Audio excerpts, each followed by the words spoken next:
할렐루야. 우리 사랑하는 성도님들 삶 가운데에 보혜사 성령님의 놀라운 은혜가 늘 함께 하시기 간절히 축원합니다. 어느 목사님이 친한 친구에게 복음을 전했습니다. 정말 너무 소중한 사람이기에 그 예수님의 십자가, 그 복음을 전하지 않고는 견딜 수가 없어서 목사인 모든 체면을 다 버리고 어떻게 해서든지 그 친구를 전도해야겠다는 마음으로 매달리고 붙들고 사정해서 그 친구에게 복음을 전했습니다. 그래서 이 친구가 그래 내가 교회 한번 가줄게 하면서 드디어 교회를 오게 된 거예요. 와이셔츠 왼쪽 주머니에는 담배각을 꽂고 어슬렁어슬렁 거리면서 교회를 옵니다. 이 목사님이 그래도 와준 게 너무 고마워서 친구를 맨 앞자리에 앉히고 그 뒤에서 간절히 기도에 들어갑니다. 설교 전에 하나님, 저는 할 수 없습니다. 너무 친한 친구고 저의 모든 것을 알기에 저는 할 수 없지만 성령께서 역사하여 주시면 이 친구가 변화될 줄로 믿습니다. 그러니까 오늘 역사하게 해주세요. 이렇게 간절한 마음으로 기도하고 이제 말씀을 들고 설교 강단에 올라가서 딱 성경책을 펴고 섰어요. 또 그날 말씀이 성령에 대한 말씀이었어요. 강하게 선포했습니다. 성령님 만져주세요 이러면서 성령을 받으시기 바랍니다. 경험하시기 바랍니다. 회개하시기 바랍니다. 등등등 여러 가지 용어를 섞으면서 열심히 말씀을 선포했습니다. 근데 놀라운 일이 일어났습니다.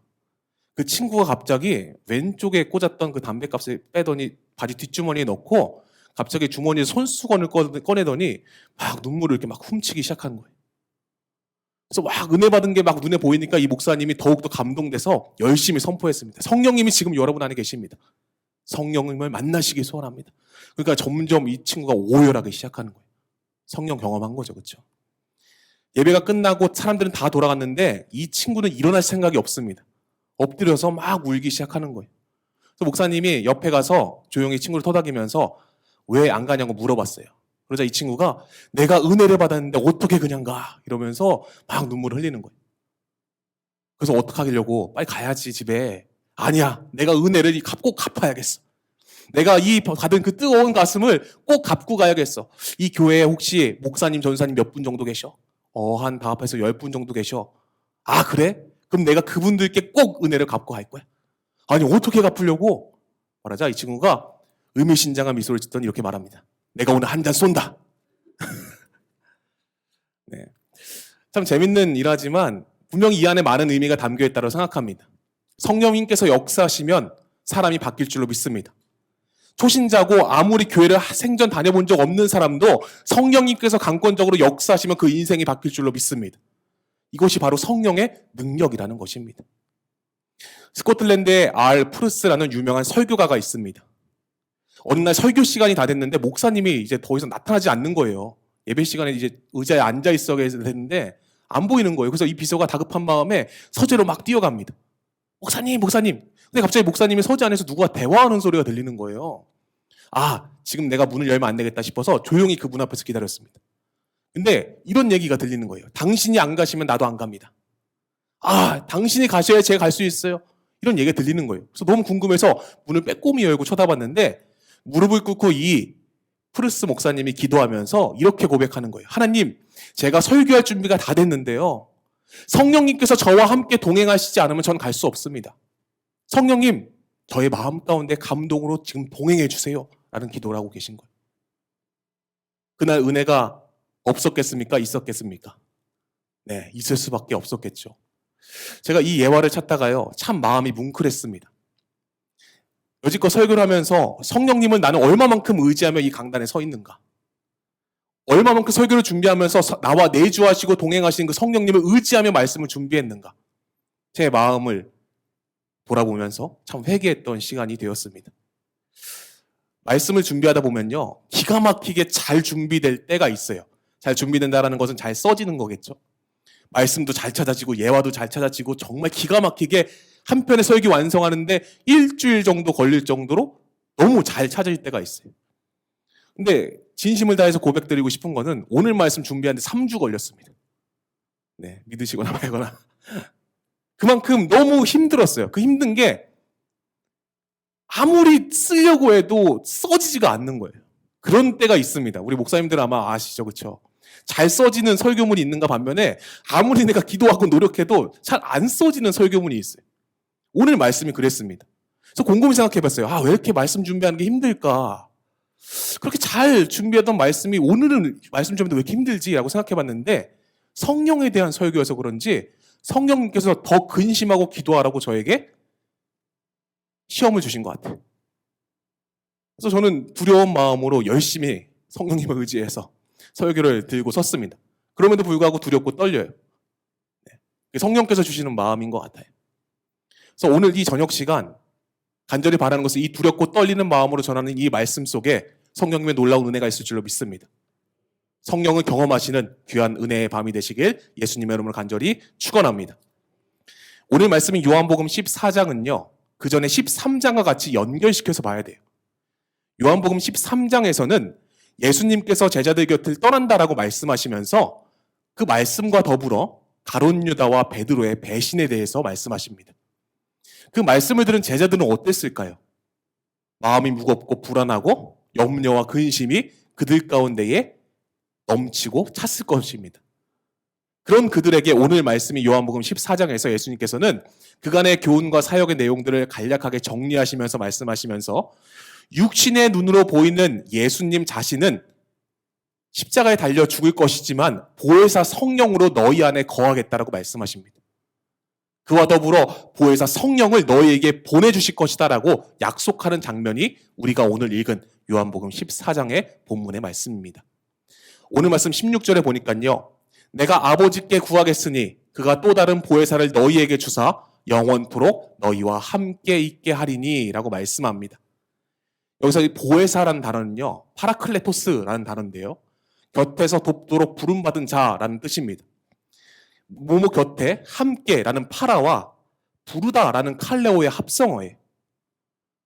이 파라클레토스는 고대 헬라어로 봤을 때 법적인 용어로 많이 사용됐습니다. 변호사라든지 아니면 사람을 대변해주는 사람이라든지 어려울 때 도움을 주는 사람이라든지 이런 사람들을 지칭할 때 파라클레토스라는 단어를 썼어요. 그 보혜사가 바로 성령님이라는 것입니다. 우리의 곁에서 함께 도우시며 협력하시며 위로하시며 때로는 우리가 가는 길을 함께 동행해 주시는 분. 그분이 바로 보혜사라는 것입니다. 사랑하는 여러분, 삶 가운데 이 보혜사 성령님이 경험되시기 간절히 소원합니다. 근데 우리는요, 이 보혜사라는 단어를 듣고 그냥 단순하게 이해하고 넘어가요. 그래서 저는 오늘 말씀의 제목을 보혜사 성령님은 이란 제목으로 잡고 이 보혜사 성령님이 어떤 분이신지, 어떻게 역사하시는지, 어떤 자들에게 임하시는지에 대해서 함께 은혜를 나누고 살펴보고자 합니다. 보혜사 성령님은 첫 번째로 진리의 영이십니다. 오늘 말씀 17절에요. 그는 진리의 영이라 세상은 능히 그를 받지 못하나니 라고 말씀하고 있습니다. 성경은 성령이 어떤 분이신가에 대해서 끊임없이 다양하게 소개하고 있어요. 창세기에서는 여호와의 영, 하나님의 영이라고도 표현되고요. 시편에서는 주의 성령, 마태복음에서는 아버지의 성령, 빌립보서에서는 예수 그리스도의 성령, 갈라디아서에서는 그 아들의 영 등등등 굉장히 다양하게 성령에 대해서 소개하고 있습니다. 어떤 게 맞을까요? 네, 다 맞습니다. 근데 중요한 것은 요한복음에서는 그 성령을 말할 때 진리의 영이다라고 설명하고 있어요. 이 진리라는 단어를 좀 집중해서 봐야 되는데요. 동양에서의 진리가 무엇입니까? 한자 아시나요? 참 진짜에 이치리자를 써서 참된 이치, 참된 도리를 말할 때 진리다라고 말해요. 그래서 이 진리를 아무데나 갖다 붙일 수가 있습니다. 제가 인터넷에 진리 검색하니까 뭐가 진리인 줄 아세요? 치킨이 진리래요. 네, 치킨은 진리다 막 이런, 치맥은 진리다 막 이런 단어들이 막 뜨더라고요. 이미지들이요. 그래서 동양에서의 개념으로 사실 이 진리는 어디든 내가 추구하는 것에 갖다 붙일 수가 있습니다. 근데 분명한 것은 요한복음이 기록될 당시에 그리스 헬라 철학의 영향 안에 있었는데 이 진리의 개념이 동양의 진리와는 약간 다른 개념이라는 거예요. 이 진리는요, 마태복음에는 한 번 기록되었고 마가, 누가복음에는 각각 3번씩 기록되었는데요. 요한복음 안에만 25번이 기록되어 있습니다. 그만큼 이 진리가 중요한 것이겠죠. 그렇죠? 그 진리가 무엇일까? 알레테이아라는 단어인데요. 부정접두사 아와 레테이아의 합성어입니다. 근데 이 레테이아라는 단어가 뭐냐면 숨기다, 감추다, 모르다라는 단어예요. 한마디로 말하면 비은폐성을 의미하는데요. 감추지 않고 드러나는 것이 진리라라고 말하는 거예요.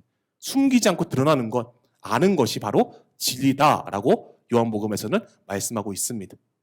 약간 다른 개념이죠, 그렇죠? 참된 이치, 참된 도리가 아니라 감추한 것이 드러난 것, 그것이 바로 진리라는 것입니다. 베드로전서 1장 20절에 이렇게 말씀해요. 창세전부터 미리 알려주신 그분이 말세에 너희를 위해서 나타나셨다라는 거예요. 감추지 않고 드러났다라는 것입니다. 그것이 누구입니까? 예수 그리스도라는 것입니다. 요한복음 14장 6절엔 이렇게 말씀하세요. 예수께서 이르시되 내가 곧 길이요 진리요 생명이니 나로 말미암지 않고는 아버지께로 올 자가 없느니라라고 말씀하면서 예수님 자신이 진리라고 말씀하세요. 한마디로 진리의 영에는 그러면 두 가지로 해석할 수 있는데, 첫 번째는 예수님의 영을 진리의 영으로 볼 수 있어요. 그게 성령님이라는 거예요. 예수님의 영. 두 번째는 진리로 이끄시는 분, 예수 그리스도로 이끄시는 분이 바로 성령님이다라는 거예요. 이 두 개를 종합해 보면 진리의 영은 인격체를 갖고 계신 예수 그리스도의 영이자 진리로 이끄시는 분이다라는 것이 진리의 영 안에 담겨있는 의미라고 할 수 있습니다. 여러분은 진리의 영이신 성령님을 경험하셨나요? 예수 그리스도의 영이신 그 성령님을 느끼고 계십니까? 근데 분명한 것은 요한복음 14장 17절 말씀에 그는 진리의 영이라 세상은 능히 그를 받지 못한다라고 말하고 있습니다. 세상은 진리의 영이신 성령님을 받지 못한다라고 말씀하고 있어요. 간절히 바라는 것은 진리의 영이신 성령, 인격체를 갖고 계신 그 성령이 지금 여러분들을 만나고 계신다는 것입니다. 이러한 귀한 사실을 믿으시는 여러분 되시길 간절히 축원합니다. 많은 사람들은 성령님을 생각할 때 어떠한 영향력이라든지 기라든지 능력으로 이해할 때가 있습니다. 저도 그랬어요. 성령님 그러면 뭔가 내가 막 초월적인 능력을 받는 것 같은 그런 느낌이 들 때가 있거든요. 근데 분명한 것은 성령님은 능력 그 자체에 갇혀 계신 분이 아니라 존재 자체라는 거예요. 인격적인 존재, 성령님이란 존재가 있다라는 것입니다. 참된 그리스도인은 성령님을 인격체로서 대우해 드리는 것이 그리스도인의 삶이라는 것이죠. 저의 자신을 돌아봤어요. 나는 성령님을 인격적으로 인정하고 있는가? 마치 그냥 방언받고 능력받고 막 치유, 은사 받을 때만 찾는 그런 성령님이 아니라 매 순간 나와 함께 하시는 보혜사 성령님을 인격체로서 바라보고 있는가? 제 자신을 참 많이 돌아보게 되었습니다. 우리 믿음의 성도님들도 그 성령님을 인정하시길 소원합니다. 그냥 어떠한 특별한 능력조 단위로 그냥 생각하는 것이 아니라 한 인격체로서 성령님을 존중해드리고 대우해드리길 소원합니다. 성경은요, 끊임없이 성령의 인격체에 대해서 설명하고 있어요. 가르치신다, 증거하신다, 인도하신다, 말씀하신다, 알려주신다, 싸우신다, 명령하신다, 중보하신다, 부르신다, 위로하신다, 행하신다 등등등등등. 이것보다 더 많이 성경에는 성령님의 인격적인 그런 행위와 모습들이 많이 등장합니다. 이렇게 성경은 증거하고 있는데 우리는 그 성령님을 인격체로 바라보지 못하고 인격적인 대우를 해드리지 못한다라는 것이죠. 진리의 영이신 성령님을 인격적으로 대우하는 여러분 되시길 소원합니다. 그것부터가 사실 시작이더라고요. 성령 받고 방언 받고 능력 받고 그것이 먼저가 아니라 성령님이란 존재 자체를 먼저 인정해 드리는 것, 나의 삶에 동행하시는 분으로서 늘 가까이 교통하고 소통하는 것부터가 성령의 능력을 받는 성령 충만한 첫 걸음이더라고요.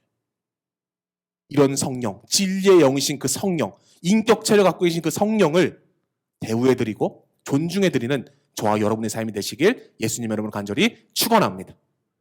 이것부터가 시작이라는 거예요. 그래서 성령님은 진리의 영이시다, 인격체를 갖고 계신 분이다라는 것이죠. 보혜사 성령님은 두 번째로 고와 같이 버려두지 않으시는 분이라는 것이죠. 오늘 말씀 18절에요. 내가 너희를 고와 같이 버려두지 아니하고 너희에게로 오리라 라고 말씀합니다. 여기서 고와 같이라는 말은 오르파누스라는 단어인데 아버지가 없거나 스승이 없는 제자들을 가르칠 때 이 단어를 썼어요. 사회에서는 특별히 비참하고 도움이 필요한 부류를 말할 때 오르파누스라는 단어를 썼습니다. 이 요한복음 14장에서요. 제자들은 아버지가 없는 고아는 아니었어요. 그렇죠? 근데 스승이신 예수님께서 이제 곧 십자가에 달려 죽으시고 승천하시고 부활하시고 그런 과정들을 겪기 때문에 고아처럼 느껴지고 너희들이 정말 고아와 같이 힘들고 어려운 상황 속에 처할 거야. 하지만 그걸로 끝나는 것이 아니라 고아와 같이 버려두지 않으시고 성령을 너희에게 보내줄 거야 라고 주님께서는 약속하십니다.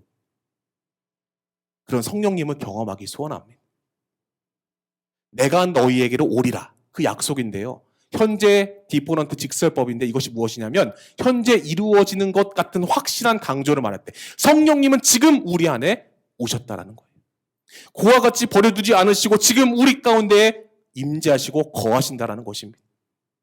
그 성령님을 경험하시길 소원합니다. 로마서 8장 26절에요. 이와 같이 성령도 우리의 연약함을 도우시나니 우리는 마땅히 기도할 바를 알지 못하나 오직 성령이 말할 수 없는 탄식으로 우리를 위하여 친히 간구하시느니라 라고 말씀합니다. 우리는 연약합니다. 고아와 같이 이 땅을 살아갈 때 참 외롭고 힘듭니다. 때로는 나 혼자인 것 같은 생각, 때로는 부당한 대우 당했을 때 억울하고 비참한 우리의 인생을 우리는 살아가지만 고아가 아니라는 거예요. 성령님이 함께 계신다라는 것입니다. 그렇기 때문에 우리는 기쁨이 있는 것이고 소망이 있는 것이고 성령님의 동행하심으로 말미암아 늘 은혜 충만의 삶을 살 줄로 믿습니다. 사랑하는 성도 여러분, 고와 같이 버려두지 않으시는 그 성령님을 오늘 경험하시길 예수님의 이름으로 간절히 축원합니다. 고아의 사전적인 용어는요, 양친이 부재한 미성년자를 고아라고 해요. 근데 단순히 육신의 양친이 부재한 자들만이 고아는 아닌 것 같아요. 우리 주변에 보면 영적으로도 심리적으로도 굉장히 고아인 분들이 너무나 많습니다. 융학파의 심층 심리학자인 캐럴 피어스는 우리 내면에 존재하는 6가지 심리학의 원형에 대해 설명하면서 그 중에 하나 고아 원형에 대해 설명합니다. 세상에 홀로 남겨진 듯한 버림받은 듯한 외로움이 가득한 심리를 말할 때 고아 원형이라고 말해요. 4가지 특징이 있는데요. 첫 번째는 사람을 믿지 않고 늘 의심합니다. 두 번째는 자신이 희생자로 판단되어지고 생각되어지고, 세 번째는 삶에 대해 별로 기대가 없습니다.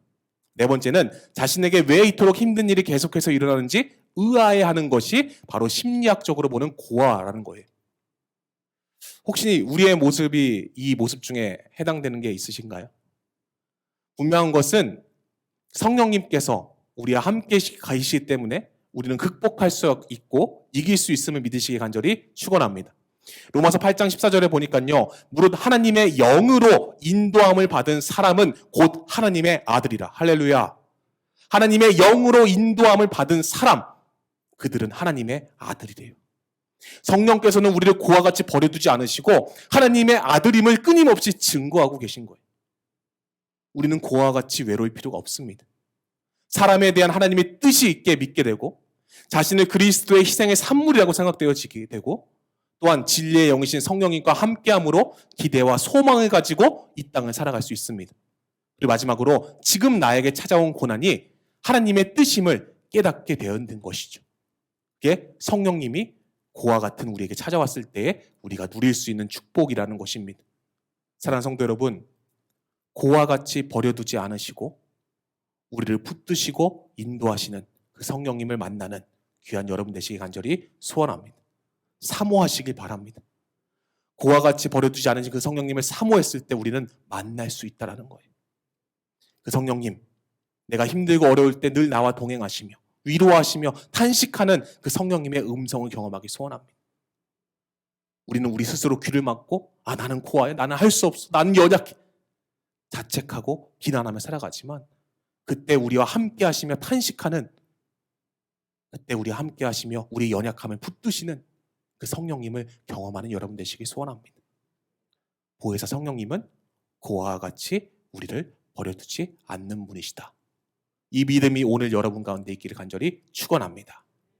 진리의 영이신 성령님, 고아와 같이 버려두지 않으시는 그 성령님, 그 보혜사 성령님, 마지막 세 번째는 내 안에 함께 계시는 분이시라는 것입니다. 오늘 말씀 20절에요. 그날에 내가 아버지 안에, 너희가 내 안에, 내가 너희 안에 있는 것을 너희가 알리라 라고 말씀하세요. 여기서 그날에라는 표현은 종말론적인 표현을 가리킬 때 그날에라는 말을 많이 사용하는데요. 이 종말론적 표현은 두 가지 의미로 해석할 수 있습니다. 현재적 의미와 미래적 의미인 거예요.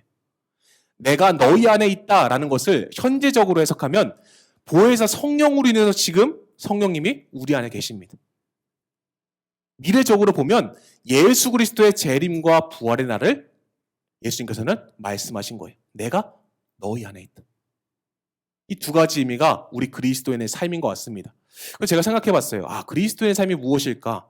지금 내 안에 계신 성령님, 그 성령님을 붙들고 의지하며 예수 그리스도께서 오시는 그날을 기다리는 자들이 그리스도인임을 믿으시길 소원합니다. 우리는 예수님을 기다려요. 그렇죠? 근데 내 안에 계신 성령님을 붙들고 있는가? 우리는 끊임없이 우리 자신에게 질문해 봐야 됩니다. 그리고 그 음성에 귀를 기울이고 교통하시는 그 성령님을 만나는 여러분 되시기 간절히 소원합니다. 성경에 성령이 내 안에 계신 증거들에 대해서 성경은 말씀하고 있어요. 고린도전서 12장 3절에 보니까요. 그러므로 내가 너희에게 알리노니 하나님의 영으로 말하는 자는 누구든지 예수를 저주할 자라 하지 아니하고 또 성령으로 아니하고는 누구든지 예수를 주라 시인할 수 없느니라. 우리가 정말 주님을 주님으로 시인하고 있습니까? 그렇다고 한다면 우리 안에 성령이 계신 것입니다. 근데 주를 믿지 못해요. 예수님을 주로 고백하지 못해요. 그러면 우리 안에 성령이 계시는가? 한번 의심해보고 내가 성령의 음성에 귀를 기울이고 있는가? 우리의 모습을 돌아보아야 된다는 것입니다. 이러한 굳건한 믿음이 여러분 안에 있기 소원합니다. 두 번째는 고린도전서 3장 16절인데요. 성령이 너희 안에 계시는 것을 알지 못하느냐? 하나님의 성전은 거룩하니 너희도 거룩하라 라고 말씀합니다. 우리가 거룩한 삶을 살고 있는가? 우리의 모습을 돌아보았을 때에 성령이 정말 우리 안에서 내주하시고 역사하시고 교통하시는 것을 우리는 알 수 있다는 것입니다. 만약 우리의 모습 가운데 거룩의 모습이 사라진다면 우리는 성령, 내 안에 계신 성령님을 찾지 못하고 잃어버린 상태라고 우리는 말씀드릴 수 있습니다. 거룩하시기 소원합니다.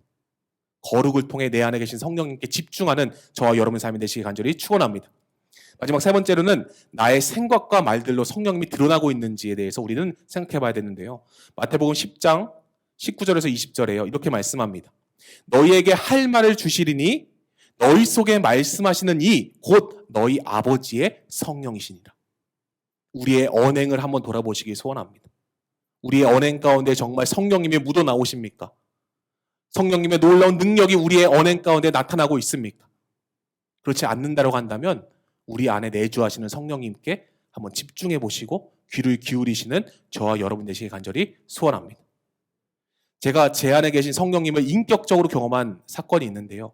고3 때 예수님을 정말 인격적으로 만났어요. 그리고 소명받고 신학교에 들어갔습니다. 근데 신학교 1학년 때 왜 이렇게 뜨거워요? 점심 때마다 학번별 기도회가 있어요. 그래서 밥 먹지 않고 모여서 강의실 하나에서 기도하는 거예요. 막 열심히 기도하는데요. 옆에서 막 방언으로 기도하는 친구들이 너무나 부러웠어요. 저는 방언을 못 받았기 때문이죠. 막 방언으로 기도하는데 무섭기도 하면서 너무 부러웠습니다. 나도 방언 받고 싶다. 나는 기도하는데 되게 어리숙한 느낌이 드는 거예요. 그러면 안 되는데, 그렇죠? 근데 그것이 바로 큰 착각이었다는 것을 깨닫게 됩니다. 첫 번째는 성령님을 인격적인 분으로 생각하지 않고 단지 방언과 능력을 주는 신 같은 존재라고 저는 생각을 했던 거예요. 두 번째는 내가 성령님께 관심을 갖기보단 그 은사들에만 너무 초점이 맞춰져 있어서 저에게 성령이 역사하지 않은 것 같아요. 세 번째로는 이미 성령이 내 안에 계시다라는 사실을 모르고 있었어요. 마치 기도하면 성령님이 막 위에서 부악 임재 갖고 내가 와 이렇게 되는 줄 알았거든요. 근데 이미 내 안에 성령님이 계시다라는 사실을 모르고 있었어요. 그렇게 시간이 지났는데요. 방언 받고 싶다는 마음은 늘 있었어요. 근데요, 신학교 이제 1학년 때 저희 모교회에서 수련회가 있었습니다. 수련회라고 하긴 좀 그런데 청년부 특별 집회가 있었어요.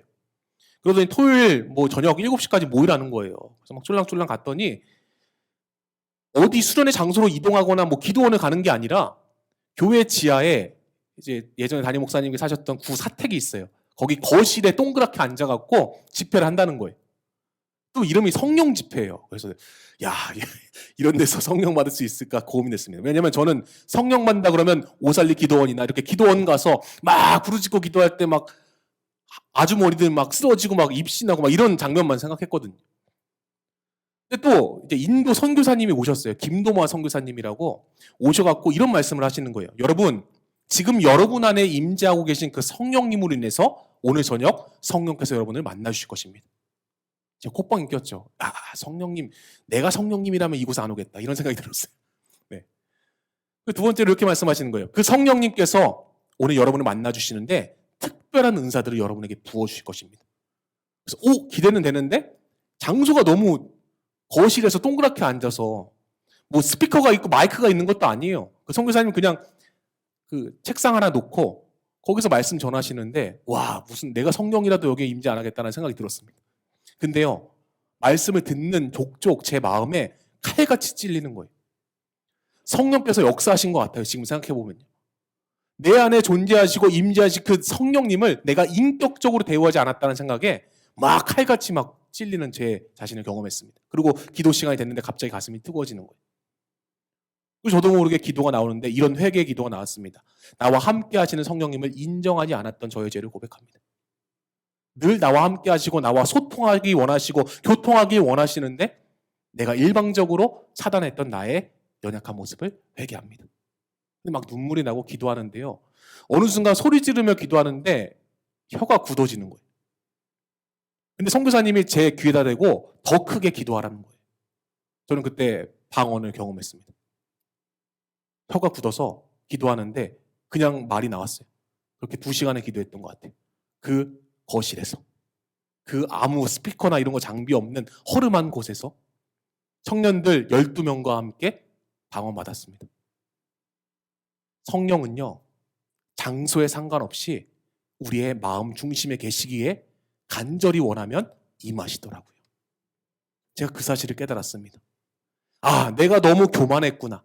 내가 성령님을 인격적으로 대우해드리지 못하고 단순히 받는 용도, 나에게 능력 주시는 분으로만 생각했구나. 참 많이 회개하는 시간이 되었습니다. 그때 이후로 성령님에 대한 확신이 제 안에 생겼어요. 그리고 인격적으로 대우해드리려고 하는데 솔직히 고백드리면 자주 그러지 못했습니다. 참 연약한 죄인이기에 때로는 성령님을 잊고 살다가 다시 돌아오기도 하고요.